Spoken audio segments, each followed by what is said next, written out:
All right, everybody. I got a very special guest for you guys. You probably know him on social media. If you don't, you need to get to know him on social media. We have Nathan Carroll. Thanks for coming on, Nathan. For having me, my man. So, Nathan, you're like I just mentioned, I want to dive into your story a little bit before diving into all the business. Like, where did you come from? How did you grow up? What kind of led you to being where you're at today? Absolutely.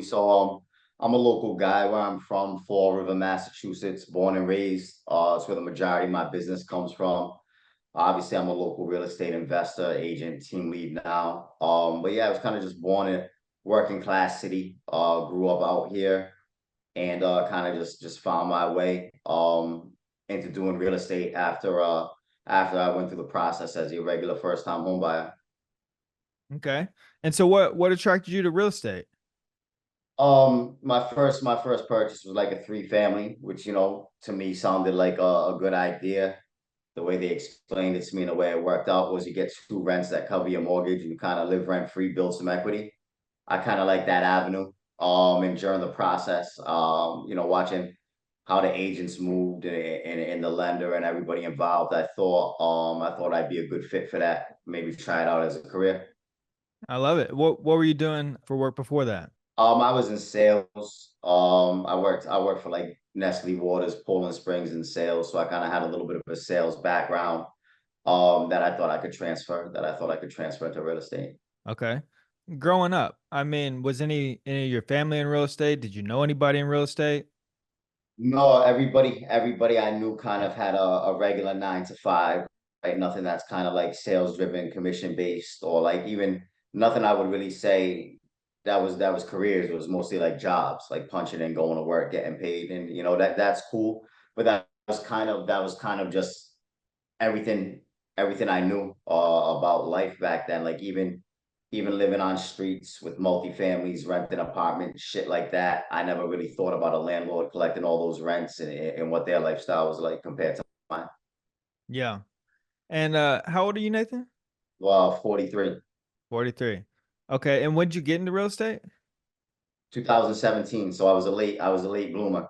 Hey, it's never too late. Never. All right. So you bought your first three family, right? House Yes. hacking, rent out the other two units, live in one unit. So you really got in and started off as a real estate investor, which is actually similar to myself.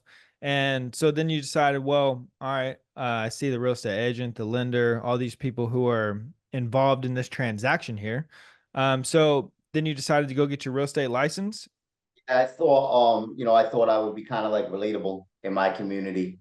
Um, selling, working with people that I knew were kind of like me. I thought I'd be a good fit as an agent. Like maybe people would reach out to me, trust me to um to represent them in transactions, but also kind of be like, get it done professionally, but I could also kind of be relatable with my clientele. Yeah.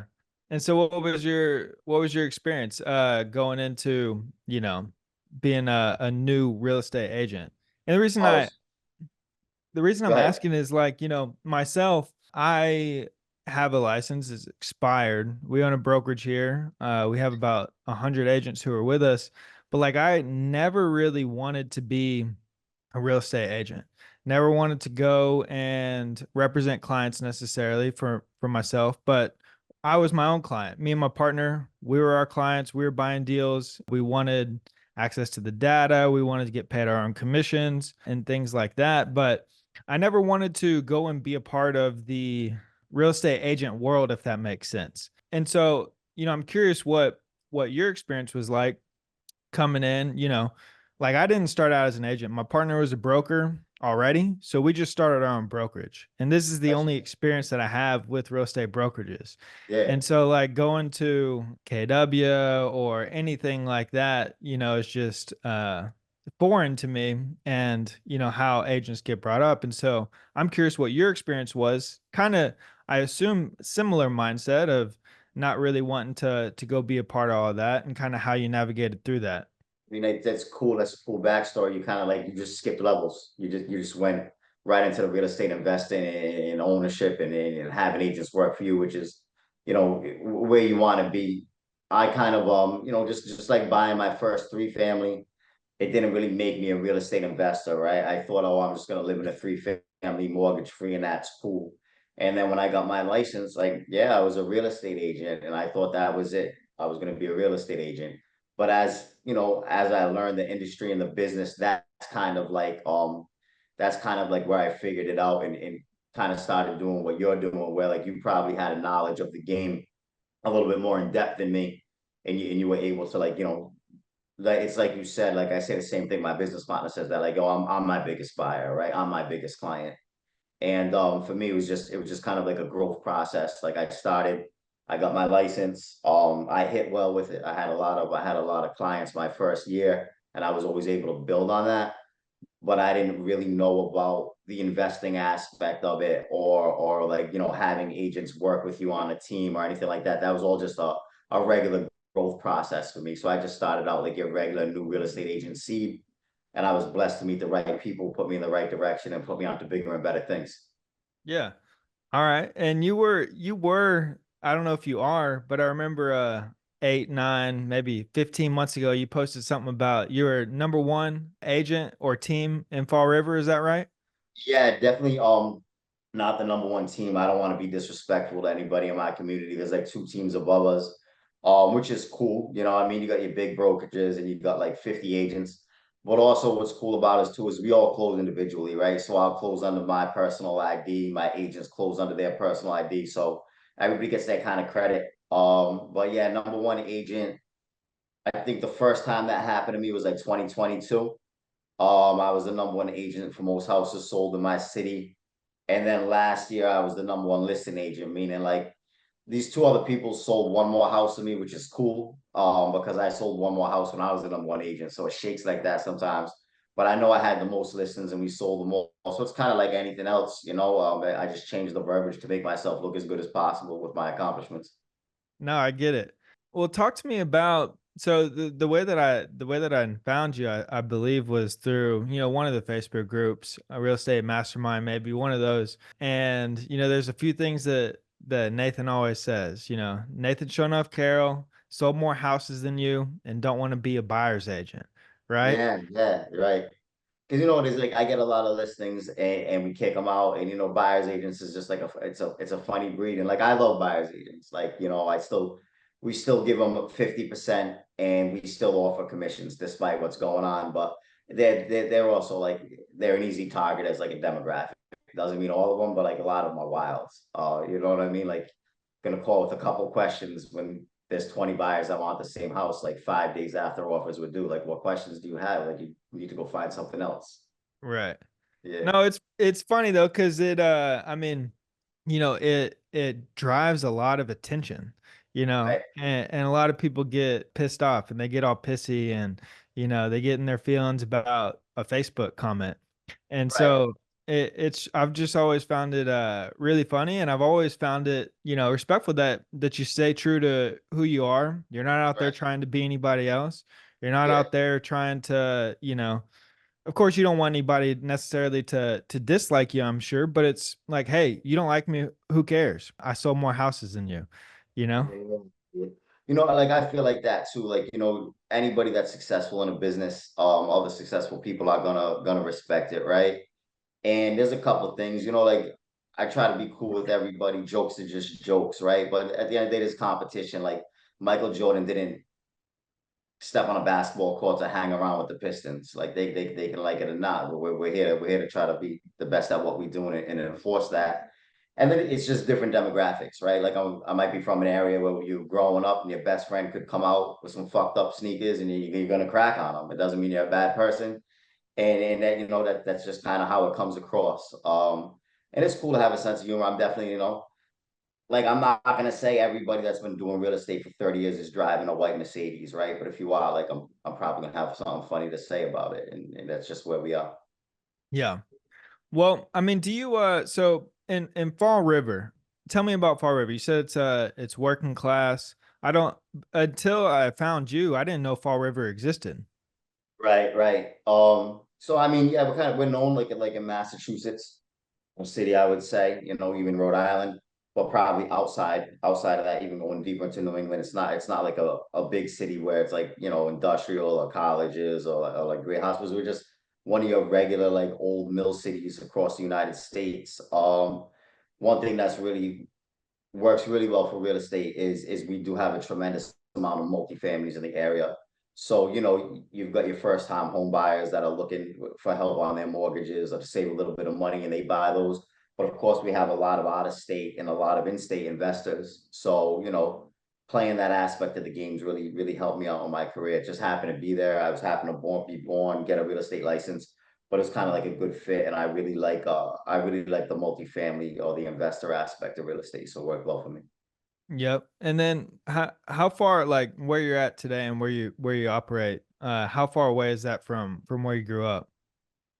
No, so like, I'm from the exact city. I'm hometown. So I do a lot of my business, most of my business is in Florida where I was born and raised. There's another city, we got a sister city, maybe like less than a half an hour out, called New Bedford. That would probably be my second biggest market. So I hit those two, and they're just two areas like I grew up, played basketball and had friends in, your first girlfriends, whatever, all that shit. So it kind of fits together.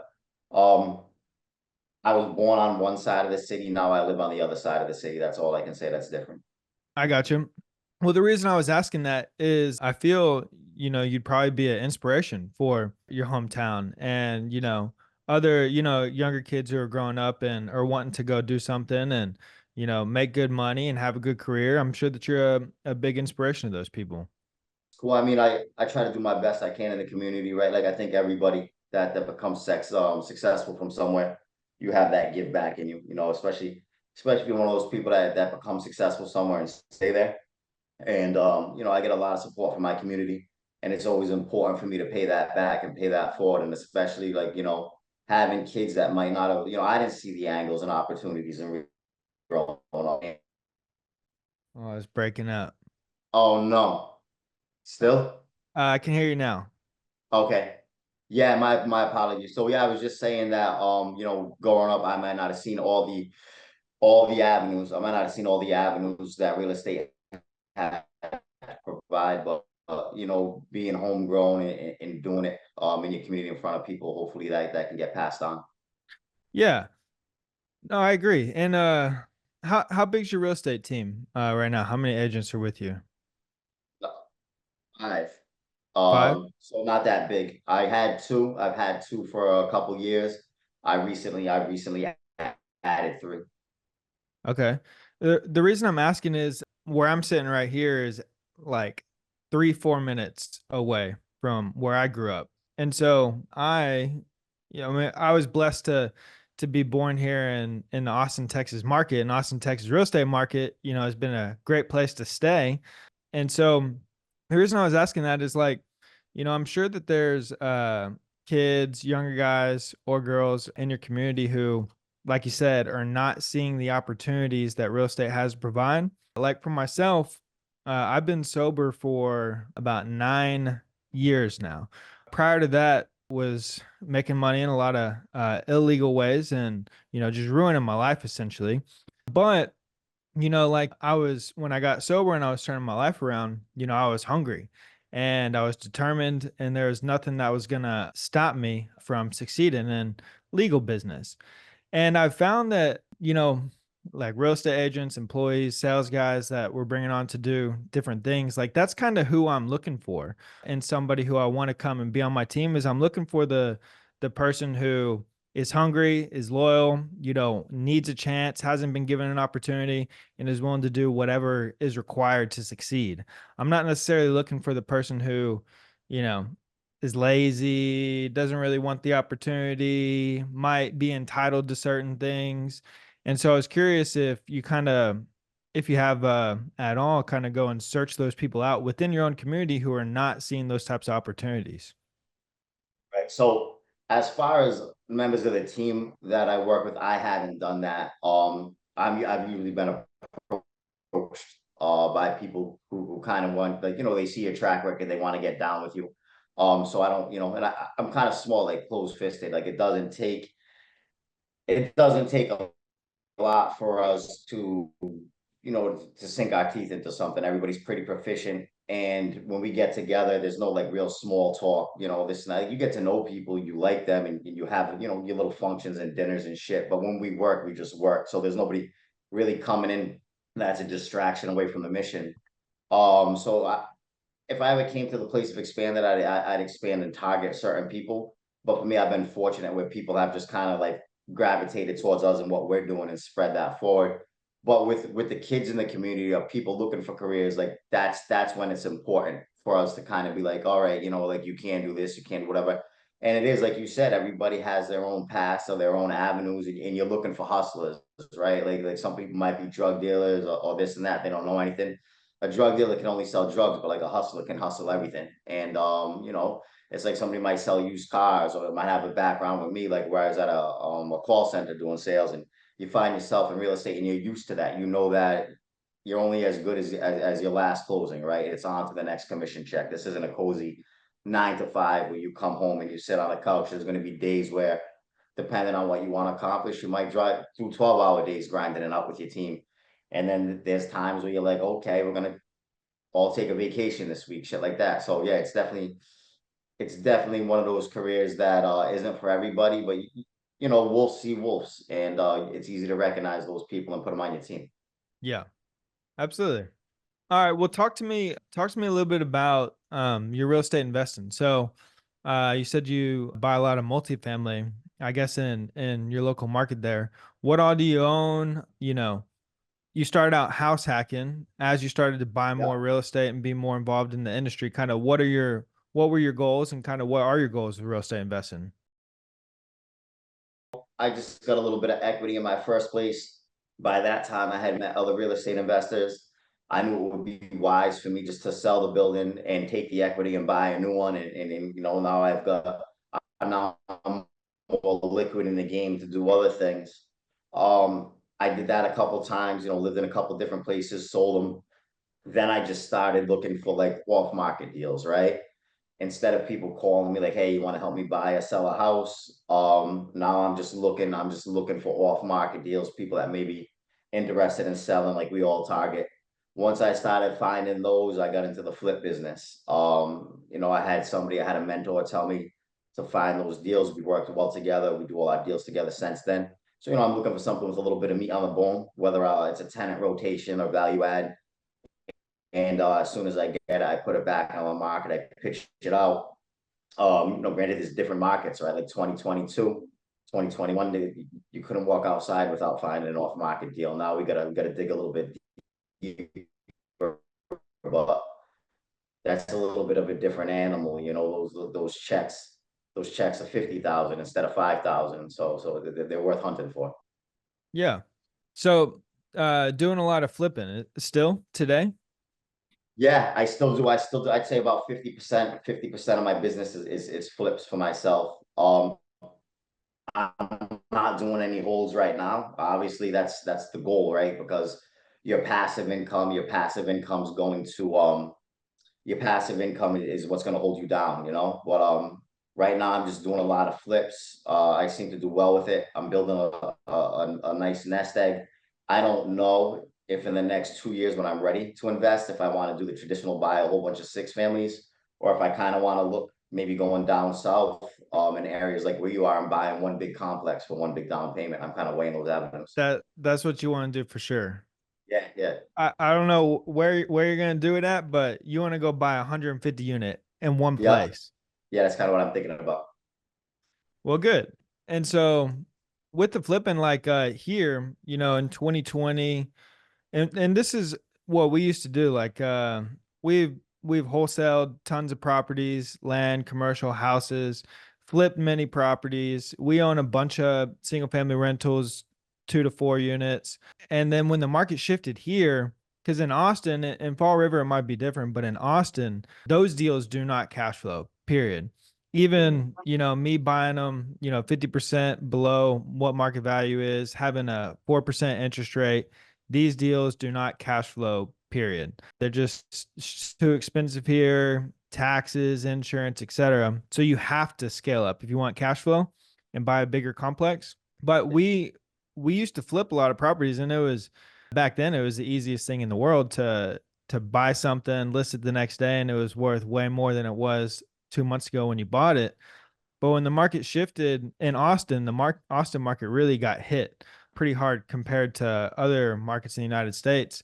And so we ceased all flips. We really don't wholesale anymore. Don't buy, 1 to 4 units anymore, and really are just solely focusing on the bigger deals where the real money and wealth is made. But I'm surprised to hear. I mean, obviously people are making money flipping houses, but like if somebody approached me with a flip today and there's the potential to make 70 grand on it after all said and done, like it's just not the market here in Austin right now to take that risk. Right, right, right. And you're playing on a high level of chess too when you're talking about complexes and things like that. You only have so much energy and so many thoughts you can do a day. So like if I was in that market or playing on that scale, it's probably something I wouldn't entertain. I've been fortunate where, obviously I came into flips and it was really easy. Now it's harder and the profits are lower, but in no way is it something I wouldn't want to do. I might have to work 8 hours a day instead of four. And your checks might be 50,000 instead of 100, but if you're still cashing 10, 20 of those checks working 8 hours a day, 5 days a week, that's not a bad day at the office. No, not at all. And that's why I'm curious is like obviously Fall River didn't get hit that hard with the market compared to Austin, for example, because nobody's flipping houses here right now. I mean, there's a few, but you know, I need my competition to move to Austin because there's a couple of us out here doing it, and the yeah. less the less the better. Yeah. Well, good. I mean, and so what's the long term goal with real estate investing? Like you said, you want to in a couple of years, maybe you'll buy a big complex somewhere. Have you thought Yeah. about like what you, I don't know, let's say 10, 20 years from now, what you want to have with real estate? Yeah, man. So that's the goal. I'm obviously I'm a cash flow orientated person, like any hustler would be. So you think you have a number in your head, but I don't know how it's going to go for me because every time I've hit a number I've had in my head, I want it to keep growing, right? I want to keep making more. But passive income's kind of the name of my game. I've got a certain number that I would like to make from the team, but I'd also like to get a certain number net from my investments. So I'm kind of just weighing that out. I feel like I'm probably like 2 years away from having the nest egg that I want to have to just throw down on real estate passive income. I don't really want to piece it together right now just because I do have a real estate career that kind of takes my attention. But I'd like to be able to just know I'm going to throw down a certain amount of money and have a certain amount of return at the end of the day. I think to come in and throw something down, I'd like to off the bat try to do at least 50,000 a month passive income. I think that'd be worth my time. And Fall River's not Fall River's a great place to live. I mean, the people are great, the food's great, but it's not crazy expensive compared to like the rest of the East Coast or even Massachusetts. So 50,000 in your bank account after paying all your expenses is a pretty good livable number out here. Yeah, I would say that definitely be worth your while. Anybody be happy with 50K a month in passive income from a deal. Well, have you thought about like as you're scaling, have you thought about maybe not using all of your own capital, but raising capital and buying those bigger deals? That way, maybe you keep some. 100%, right?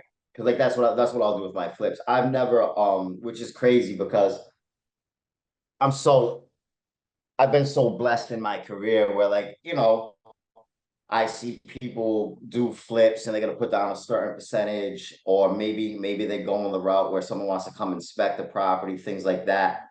I've never had to put any of my own money up doing a flip, not a dollar. And I've never had anybody come and check a property that I found to see if it was valid. You know what I mean? So to be able to have that type of relationships with people means a lot. And I'm a big fan. I'm a big fan of using everybody else's money if I can keep my own. Obviously, I didn't really look at complexes until this year. So, I'd like to lean on you or chop it up with you sometime outside of this. People's experience are cool. I think I don't know if you know this guy. I don't even know if I'm saying his name right. Is it like James McElroy or something? He's an older gentleman. He's on Instagram. He's got a whole bunch of complexes. But I found him. He's kind of just like cool. he's kind of like grandfatherly and not like burning fake $100 bills like Grant Cardone and shit. And like I'm not saying that guy's not good at what he does, but like sometimes it's like watching Sesame Streets for adult. Like I don't need all the bells and whistles to be engaged. Like I want to know the business. So Yeah. he's really cut and dry with it. And I was I like, think yeah, you're maybe talking throw in a about, $500,000. I think Ken McElroy. Is that what you're talking about? Yeah, that's the guy. Yeah, Ken McElroy, like gray haired dude, and like yeah, he'll be like on his private jet with like a V-neck on, like you know what I mean? Smooth. He's a smooth guy. Yeah. Yeah. So that kind of made me like look at that, and I was like, all right, maybe I want to throw a $500,000 down on a complex if I can get away with that in the next 2 years and kind of build from there. But I assume those loans are a little bit more difficult to cut than buying your average six family, and I think it's going to take a little bit of network, and it's nothing that's going to happen overnight. So yeah, but I'm sure that working with others, it's other commercial banks' money or other investors' money would probably be key to pulling that off. Yeah. And by no means do I or we own as much as Ken McElroy. And the goal is to continue to scale up and get to that level. And by no means are we even like near what we want to accomplish or what we want to achieve. I still feel like we're at the starting line going where we want to go, but do have experience buying deals like that and the smaller stuff, and also buying deals because prior to buying these bigger deals we were only using our own capital. Me and my partner Matt, we'd take money from the businesses, we'd flip this, sell this, get this. We were just constantly using our own capital, and it's just extremely hard to scale. And once we opened our minds up to the bigger deals that previously we probably would think were unachievable, and also open our minds up to raising capital from people to invest in these deals with us, is the moment that we really started to experience the true benefits of real estate that everybody talks about. Awesome. Yeah, that's yeah, leverage is definitely key in your relationships. And not only you getting money from other people, but it puts you in different rooms. And like you said, you get more growth where what you maybe thought wasn't possible 2 years ago is like irregular now. I guess like what would be your message to somebody who's out there considering getting into real estate? Maybe they want to house hack their first deal. What's your message to somebody who's looking to get started? Just like anything else in life you want to accomplish, right? Don't tell your dreams to anybody that hasn't done it. You kind of want to surround yourself with the people who are already where you want to be in life. There's millions of real estate agents, I'm sure, across nationwide, right? But you kind of want to find your 1%, your killers, the people that are coming to work. That if you want to own hundreds of units, you want to know the guy that owns hundreds of units. If you want to do dozens of flips, you want to know people that are doing dozens of flips a year. And you just, it's sharks are sharks, lions are lions, wolves are wolves. You want to find those type of people, and those are the people you're going to listen to and lean on. Everybody else is just something else. I love it.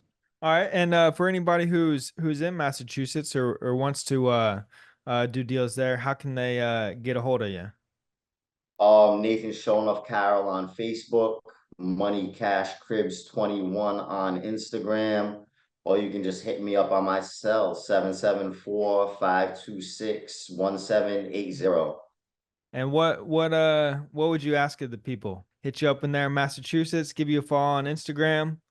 Yeah, anything they want to do. I mean, likes and follows are appreciated, right? We live in a social media generation, but checks are the priority. So if you're looking to invest in like Massachusetts, Rhode Island, you have any questions, feel free to reach out to me. Cool. I appreciate it, Nathan. Anything else you want to say before we get out of here? Oh man, I just really want to thank you for your time, and it's always cool when somebody that does it on your type of level reaches out to chop it up, man. It means the most. Absolutely. Thank you.